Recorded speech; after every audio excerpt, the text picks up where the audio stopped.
Okay guys, you already know the drill. Bryce Buchanan with Buchanan Windows, guys. Currently killing the window game every single day.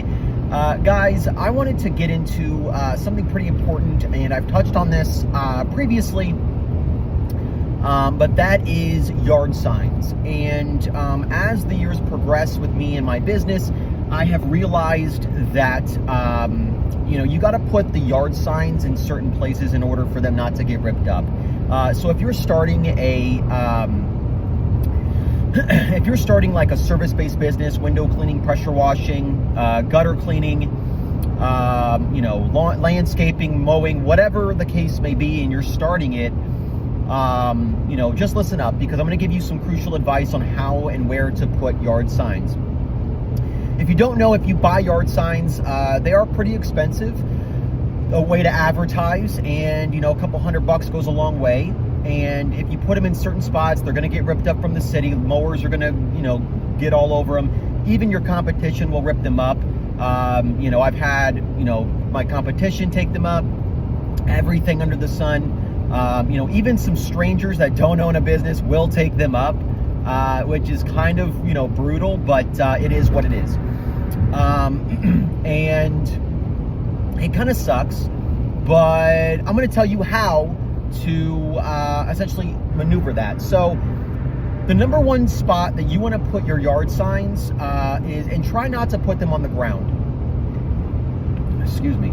Try not to put them on the ground as much as possible, meaning put them on poles, like wooden poles, telephone poles or whatever, and put them high up.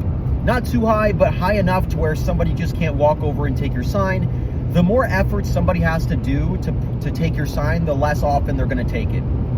So bring a ladder, bring a step ladder, put them on poles. The second place you want to put them is in grassy areas. Now, I know that obviously like tall grassy areas aren't the best, but they'll last there for a long time, because like the people that like mow the lawns and like landscape, they're not worried about it. If like mowers don't go over them, then they won't be taken up. So that's the second place, man. I have a bunch of signs in like grassy areas, and meaning like on the highway. If the grass doesn't get mowed, like in ditches or anything like that, and you see a place where you can put a sign, put it there, right? The third place would be like gas stations. So where I live here in Florida, there is a Circle K, relatively close to me, and it's all dirt on their like sidewalk, and there's like a crap ton of signs, and there's no grass. So mowers aren't really going in there. The owner doesn't care. Competition, there's like a bunch of signs, so who cares? So that's another good spot.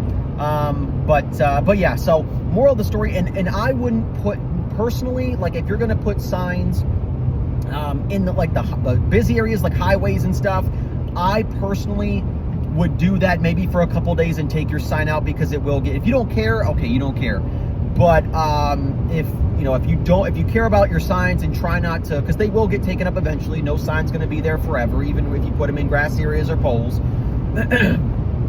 But yeah, eventually they'll get taken.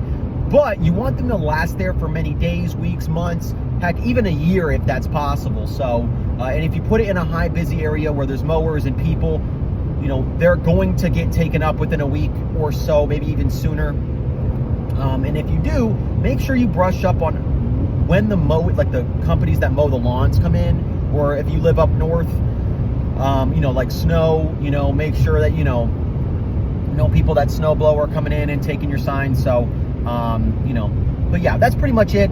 If you guys have any questions, just let me know. And with that being said, Buchanan Windows, out.